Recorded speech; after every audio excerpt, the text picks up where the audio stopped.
Daawadayaal waan idin salaamay. Waa Boolimoog Journal oo halkan idinka soo gudbinaya xaaladda coronavirus iyo wadamada Yurub.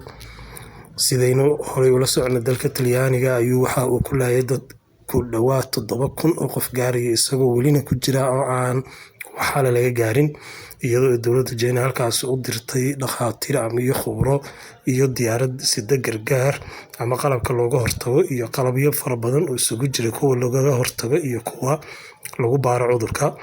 Sidaad aragtaan halkan waa dalka China oo isagoo kasoo kabsaday. Waxaa kale oo cudurku uu ku fiday wadanka Spain oo uu isaguna ku laayay tiro aan yareen. Waxaa la soo sheegayaa in weli aan laga gaarin xal amaba aan la helin qaabkii looga hortagi lahaa, iyada oo uu tirada dhimashada dalka Spain ay sii kordhisay, iyada oo aanay waxba ka yareen tirada Talyaaniga ku dhimatay. Wadamada Yurub ayaa waxaa moodaa in wadanka uu haleelo cudurkani uu ku dilayo tiro aad u badan.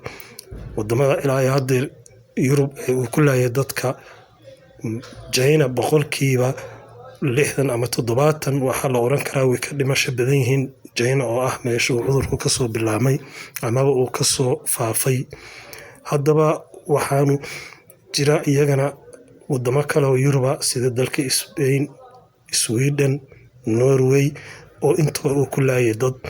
Waxaa dalka China gargaar ka yimi soo gaaray dalka Soomaaliya. Gargaarkaasi isugu jira qalabka lagu baaro cudurka, iyada oo uu gargaarkaasi soo diray ninka iskala kimbaniga Alibaba ee online shopping ah.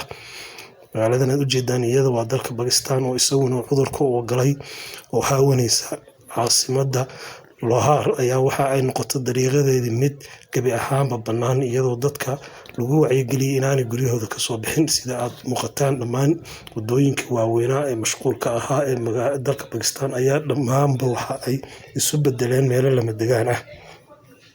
Cudurkan oo dalka uu galo lagu bartay in uu si degdeg ah ama xawli ah ugu fido, ayaa waxa ay dowladda Pakistan samaysay tallaabooyin aanu ugu fidin, iyada oo cadaadis saartay in dadka guryaha ay ku xaroodaan, waliba iyadoo ciidamo fara badan kusoo daadisay magaalooyinka Pakistan si ay dadka guryaha ugu celiyaan si khasab ah oo aan baryo ahaynna dadka guryaha loogu celiyo.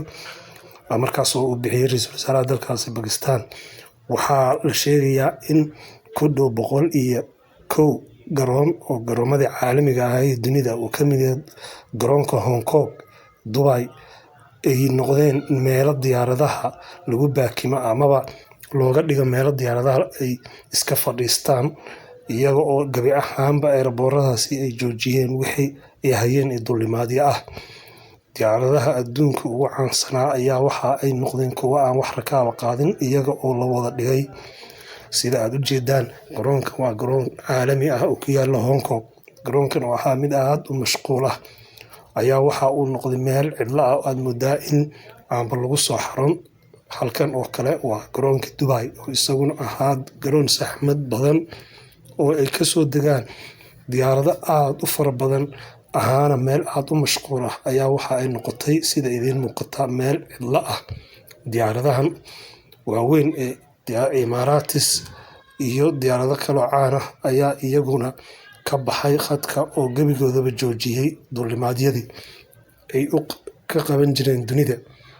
Waxaad moodaa in cudurkani uu adduunka u geystay saameyn aad u culus, iyadoo ilaa haddeerna aan lahayn qaab lagaga hortago amaba la isaga difaaco.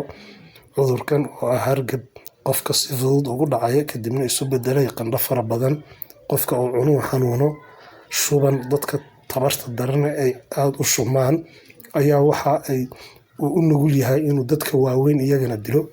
Sweden waxaa laga soo sheegayaa tiro aan yareen oo Soomaali ah. Marka la barbar dhigo dadka Swedish-ka ah iyo dadka Soomaalida, waxaa batay dadka Soomaalida ah. Cudurkan